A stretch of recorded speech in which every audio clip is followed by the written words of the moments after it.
આ મનુષ્યનો અવતાર જે છે એ વારંવાર મનુષ્યનો મુક્તિ થતા સુધી વારંવાર મનુષ્યનો અવતાર મળે કે એને બીજા જીવના છે, ઝાડ છે, જળ વસ્તુ થવું પડે? વારંવારે મળે. અહીંથી મનુષ્યમાંથી ગાય થાય, ભેંસ થાય, બળદિયો થાય, કૂતરો થાય, ગધેડો થાય, દેવગતિમાં જાય, નરગતિમાં જાય, બધું થાય. તમે સમજો ને, જે માણસ તમારો કોઈ ઓળખવાળો માણસ હોય તે બધું અણહક નું ખાઈ જતો હોય, લોકોનું અણહક નું વાપરી ખાતો હોય, અણહક નો ભોગ ભોગવે. ભોગવે કે ના ભોગવે? અણહક ના ભોગ ભોગવે કે ના ભોગવે? કલયુગ ના લોકો તમને ખબર પડે ને, અણહક નો ભોગ ભોગવે, અણહક ના પૈસા વાપરી ખાય, એ બધા અહીંથી જાનવરમાં જ જવાના છે. પછી આ માણસ સજા ભોગવે છે એનું શું ત્યારે? બંને સજાઓ જુદી જુદી કેમ? માણસ પણ સજા તો ભોગવે છે મનુષ્ય અવસ્થામાં. શું કે છે?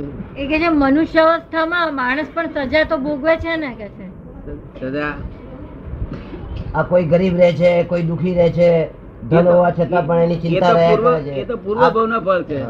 હવે પેલી સજાઓ પણ પૂર્વ ભાવ ની જ ગણાય ને? પૂર્વ ના ભાવ ના ફળ આ ભાવ ભોગવે છે. પણ હવે પાછો છે તે અણહક નું ખાઈ જાય છે, ધ્યાન કરે છે, અણહક નો વિચાર કરે છે, એટલે પાછો તો આગળ ગતિ જશે પાછી. અને આપણે કોઈ સુપર હ્યુમન જેવો માણસ હોય કે તમારી ઉપર ઉપકાર કરે તો તમે અપકાર કરો, ફરી ઉપકાર કરે તો અપકાર કરો, એવું 10 વખત ઉપકાર કરે તો આપણે ના સમજે કે આ સુપર હ્યુમન છે, તે દેવગતિમાં જાય. એવા માણસ કોક હોય દેવગતિમાં જાય એવા. હવે કેટલાક એમ કે છે, એક મત એવો કે છે કે મનુષ્ય અવતાર મળ્યા પછી જ્યાં સુધી એની મુક્તિ ન થાય ત્યાં સુધી મનુષ્ય અવતાર જ એને મળ્યા કરે. ના, એ તો બધી ખોટી વાત, બધી જ જૂઠાણું છે.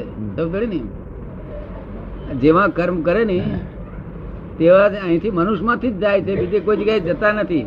કર્મ બાંધવાનો અધિકાર મનુષ્યને જ છે, બીજા કોઈને અધિકાર નથી.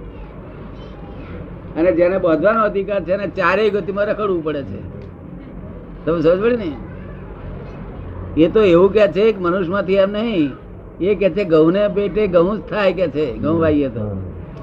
સમજ પડે ને? એ એવું કહેવા માંગે છે કે મનુષ્યની સ્ત્રી હોય તો દવાખાનામાં આપણે તપાસ કરીએ તો કૂતરું ના આવે. શું કે છે?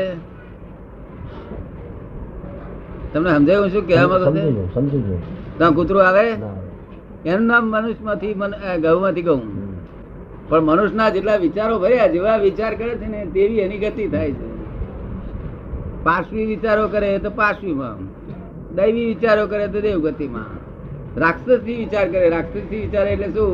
પોતાને કઈ પણ ફાયદો ના થયો હોય તો આખું ગામ બાળી દે. તને સમજણ ને? આ લોકો લૂંટબાજી કરે છે, જાત જાત મારી નાખે છે લોકોને, એ રાક્ષસી વિચાર કરે. પોતાનો ફાયદો ના હોય ને, સમજણ ને? એ નર્ક ગતિમાં જવું પડે, નર્ક ગતિમાં. તમારા જ્ઞાન સાક્ષાત્કાર રહે છે હવે, બરોબર થયું? હવે એનું નામ સાક્ષાત્કારી જ્ઞાન. એ મરણ થતી વખતે હાજર રહેવાનું.